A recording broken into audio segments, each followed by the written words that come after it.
प्रथमतः साडी चोळी घालून आज मिरवणुकीस प्रारंभ झाला। प्रथमतः देवीमध्ये पालखी व काठी प्रदक्षिणा करून आज मिरवणुकीस प्रारंभ झाला। सदर आज विजयादशमीनिमित्त सर्व देशवासियांना आणि सोलापूर जिल्ह्याच्या लोकांना प्रथमतः शुभेच्छा। आणि तुळशी समाजाचं आनंददैवत असलेल्या देवीचा 9 दिवस 9 साजरा करून आज विजयादशमी प्रारंभ रेगोडीचा पाठीमाग पासून गुलाबी चौक, पटना चौक, उपारवेस, मंजूर चौक, नंतर शक्तीपीठानं 5 फेऱ्या मारून नंतर इथं आईला या यंदाचं हे 73 वर्ष प्रमाणे इतर भवानी देवी मंदिर यांच्या वतीनं हो का बसाव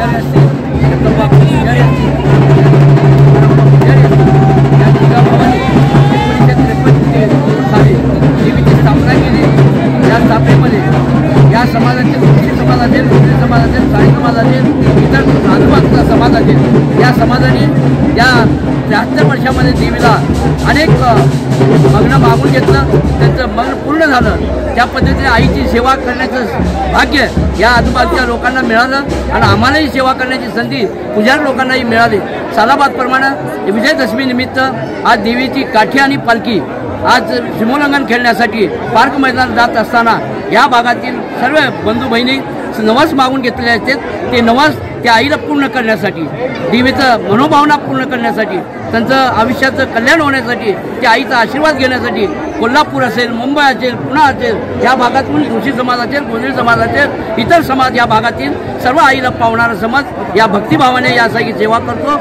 आज तुम्हाला दिसत असेल की आईची जे मिरवणूक निघाली आहे त्या मिरवणुकीमध्ये सर्व समाज, सर्व तुळशी समाज असेल, गोंधळी समाज असेल, साळी समाज असेल, इतर आजूबाजूचा समाज असेल, हा समाज या आईच्या सोबत असून आज सिलोंगणा खेळण्यासाठी आई चाललेली आहे। या पद्धतीनं मिरवणूक झाल्यानंतर आईचं 5 दिवस निद्रा असते।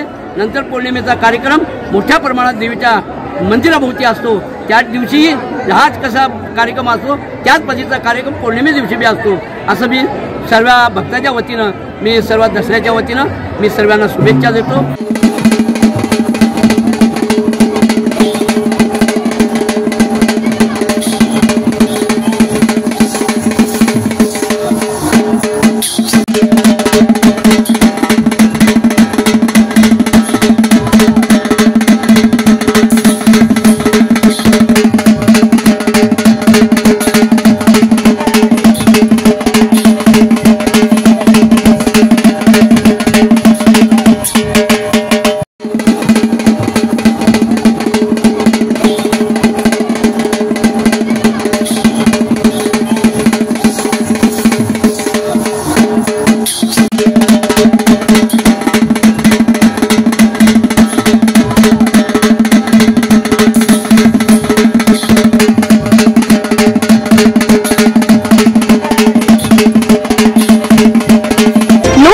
मराठी चॅनलला सबस्क्राइब करा, बेल बटनला क्लिक करा व लाईक करायला विसरू नका।